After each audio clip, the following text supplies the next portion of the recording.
Assalamualaikum warahmatullahi wabarakatuh. Hai anak-anak, selamat pagi. Bertemu lagi dengan Ibu Hani dalam mata pelajaran IPA kelas 5. Nah anak-anak, sebelum kita memulai pembelajaran pada pagi hari ini, kita berdoa terlebih dahulu ya. Sikap berdoa. Berdoa menurut agama dan kepercayaan masing-masing. Berdoa mulai. Berdoa selesai. Bagaimana kabarnya anak-anak hari ini? Wah, alhamdulillah sehat semua ya. Nah anak-anak, jangan lupa untuk mengisi presensi sebagai bukti kehadiran yang telah Ibu bagikan melalui WhatsApp group ya. Nah anak-anak, sebelum itu Ibu ingin bertanya, minggu lalu kita telah belajar mengenai apa ya? Ya, benar sekali. Minggu lalu kita telah menyelesaikan pembelajaran di tema 1. Nah, tentunya hari ini Ibu akan melanjutkan pembelajaran di tema 2, terkhususnya di pembelajaran IPA. Ada yang tahu tidak kita hari ini akan belajar apa? Nah, jika tidak tahu, kita akan belajar bersama-sama nanti ya.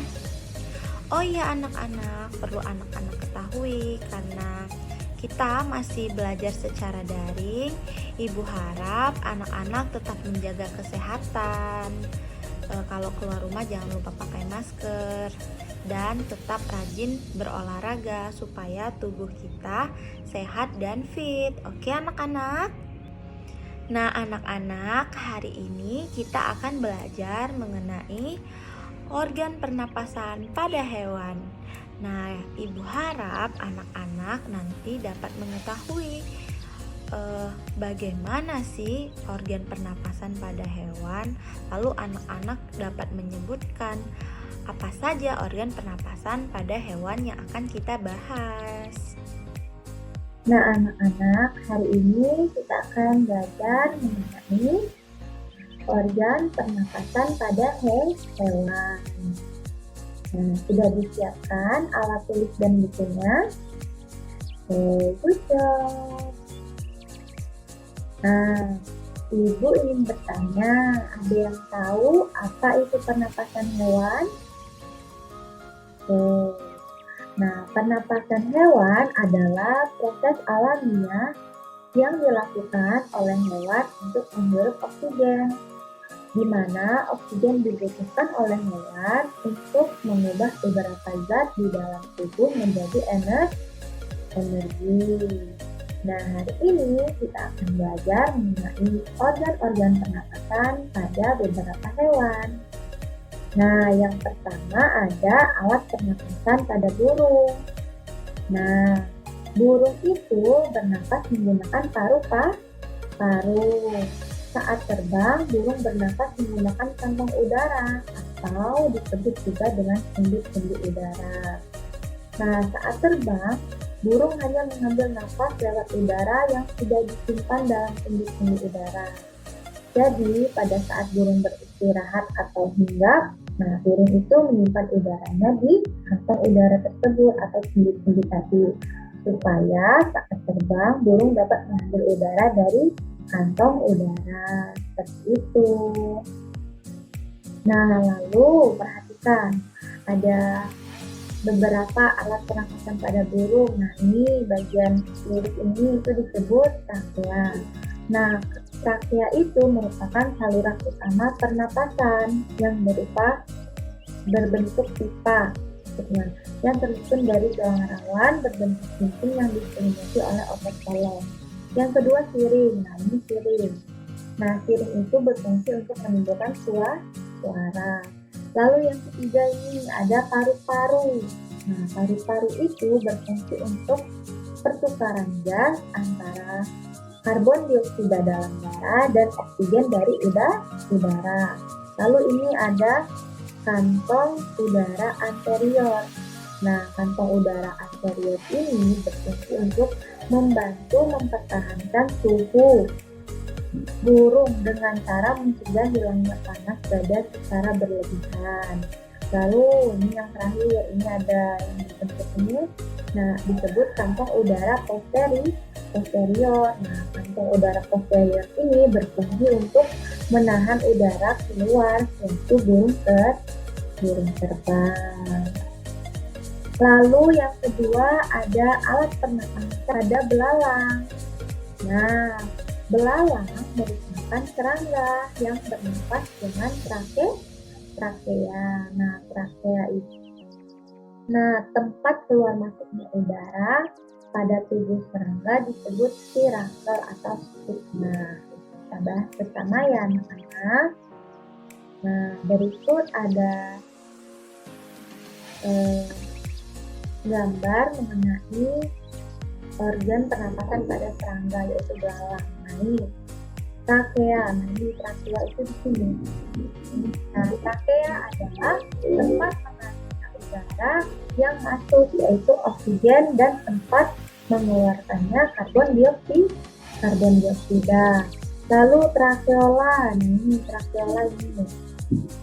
Nah, trakeola adalah cabang-cabang trakea yang berbentuk tipis. Nah, berfungsi untuk menjaga persediaan udara. Ini. Lalu ada stigma. Stigma atau spirakel. Nah, ini spirakel. Stigma atau spirakel berfungsi untuk menyaring debu dan kotoran. Lalu kantung udara. Ini kantung udara pada serangga. Nih, kantung udara. Nah, berfungsi untuk menyimpan udara. Lalu yang ketiga ada alat pernapasan pada ikan atau fish. Nah, ini gambarnya ya. Ikan bernafas menggunakan insang. Apa anak-anak? Insang. Nah, ikan memiliki tiga pasang insang. Nah, ikan itu hidup di dalam lumpur yang memiliki insang yang dilengkapi dengan labirin. Nah, labirin itu yang ada seperti ini. Nah, ini labirin itu ya. Nah, labirin itu berfungsi untuk menyaring lumpur yang masuk bersama air ke dalam insang. Nah, jadi kan insang itu mempunyai lembaran-lembaran itu yang disebut oleh labirin. Nah, lalu yang keempat ada alat pernapasan pada katak. Nah, atau kodok, ini gambarnya. Kodok atau katak pada saat masih kecil, masih dalam bentuk berudu atau kecebong. Nah, itu bernapas menggunakan insang. Nah, lalu setelah menjadi katak dewasa, bernapas menggunakan paru-paru dan kulit. Nah, ini. Nah, organ pernapasan pada katak. Yang pertama ada kloane. Ini. Atau penghubung antara rongga hidung dan mulut. Ini di bagian sini. Kloane. Lalu yang kedua ada glotis. Nah, glotis itu bagian pangkal tenggorokan pada pita suara. Ini tenggorokan katak. Lalu yang ketiga ada paru-paru. Nah, ini karena sudah menjadi katak dewasa, bernapas menggunakan paru-paru. Nah, berfungsi sebagai pertukaran gas antara oksigen dan karbon dioksida. Lalu yang keempat ada bronkus. Nah, bronkus itu merupakan cabang batang tenggorokan yang berperan sebagai jalur keluar masuknya udara, yaitu ke dalam dan keluar paru. Nah, yang kelima ada alat pernapasan pada cacing. Cacing bernapas melalui permukaan tubuhnya. Cacing tanah memiliki kulit yang tipis. Nah, pernah kan anak-anak kayak megang cacing terus ditarik sedikit itu langsung lepas. Nah, itu karena dia kulitnya tipis, jadi mudah sobek. Nah, pada permukaan kulit cacing terdapat banyak pembuluh darah. Nah, oleh karena itu kulit cacing tanah menghasilkan lendir dan terasa basah dan lembab. Oleh karena itu, pada saat kita mengerjakan itu kan seperti basah-basah gitu. Nah, itu ternyata lendir yang dihasilkan oleh tubuh sapi seperti itu. Nah, ini kita bahas organ-organ pada ini ya, ada pangkal tenggorok. Pangkal tenggorok itu nih, pangkal tenggorok. Nah, pangkal tenggorok melindungi saluran pernapasan dari masuknya benda asing yang dapat membahayakan saluran pernapasan. Lalu pembuluh penanggung. Nah, ini pembuluh penanggung. Nah, pembuluh penanggung itu berfungsi untuk menyimpan makanan. Lalu sistem saraf. Ini sistem saraf yang ini. Nah, sistem saraf disebut juga dengan susunan saraf tangga tali, yaitu sederetan ganglion yang terdapat pada setiap ruas tubuhnya. Lalu pembuluh ventral. Ini pembuluh ventral. Nah, pembuluh ventral itu disebut juga dengan pembuluh darah perut. Berfungsi untuk mengalirkan darah ke bagian belakang tubuh pasien. Nah, 5. Saluran ekskresi atau pengeluaran. Ini ternyata pengeluaran tubuh pasien itu di bagian ini. Nah, saluran ekskresi mengeluarkan zat sisa metabolisme dari tubuh pasien. Lalu ada goiter. Ini saluran peredaran darah pada cacing. Nah, kan kadang kita tidak tahu mana bagian depan cacing, mana bagian belakang cacing.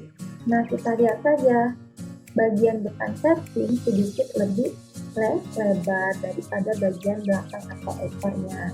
Nah, ini mulut cacing. Nah, kecil ya dan tidak terlihat, tapi yang bentuknya agak melebar itu bagian depan dan ada mulut cacing seperti itu. Nah, anak-anak, sampai di sini ada yang ingin ditanyakan? Sudah bisa dipahami? Oke, sudah. Kalau tidak ada yang ingin ditanyakan, Ibu akan membagi kelompok untuk mengerjakan LKPD. Nah, satu kelompok itu terdiri dari 4 orang. Nanti LKPD-nya akan Ibu share melalui WhatsApp group, dan ketentuan-ketentuannya anak-anak baca dan pahami melalui WhatsApp group ya. Bisa dipahami? Good job. Nah, anak-anak, untuk menguji pemahaman kalian terkait materi yang telah Ibu sampaikan, Ibu mempunyai soal evaluasi yang harus kalian kerjakan. Nah, nanti akan Ibu kirim melalui WhatsApp group ya. Jangan lupa untuk dikumpulkan minggu depan. Bisa dipahami anak-anak? Nah, anak-anak, Ibu ingin bertanya nih, siapa yang dapat menyimpulkan materi yang telah Ibu sampaikan pada hari ini? Ya, benar sekali. Good job. Hari ini kita telah belajar mengenai alat pernapasan pada hewan. Nah, contoh hewannya tadi apa saja ya? Ya, benar. Ada ikan, burung, belalang, lalu ya cacing dan katak. Nah, perlu anak-anak ketahui juga bahwa tidak hanya manusia yang membutuhkan pernapasan, tetapi hewan juga, karena hewan merupakan makhluk hidup. Sama seperti manusia, hewan itu memerlukan oksigen dan mengeluarkan CO2. Nah, anak-anak, Ibu ingin bertanya nih, bagaimana perasaan anak-anak belajar hari ini? Senang atau sedih? Wah, alhamdulillah, anak-anak Ibu hari ini belajar dengan senang dan semangat. Ibu senang sekali. Nah, anak-anak, semoga ilmu yang telah Ibu sampaikan hari ini dapat bermanfaat dan tentunya dapat anak-anak aplikasikan dalam kehidupan sehari-hari. Sebelum Ibu tutup, apakah ada yang ingin ditanyakan? Ya, jika tidak ada atau masih bingung apa yang ingin ditanyakan, boleh nanti anak-anak tanyakan melalui WhatsApp grup saja ya. Bisa dipahami? Oke, baiklah. Nah, anak-anak, sebelum menutup pembelajaran pada hari ini, kita berdoa terlebih dahulu ya. Sikap berdoa. Berdoa menurut agama dan kepercayaan masing-masing. Berdoa mulai. Berdoa selesai. Nah, anak-anak, sekian yang dapat Ibu sampaikan. Ibu akhiri. Wassalamualaikum warahmatullahi wabarakatuh. Terima kasih anak-anak. Sampai jumpa di pembelajaran selanjutnya.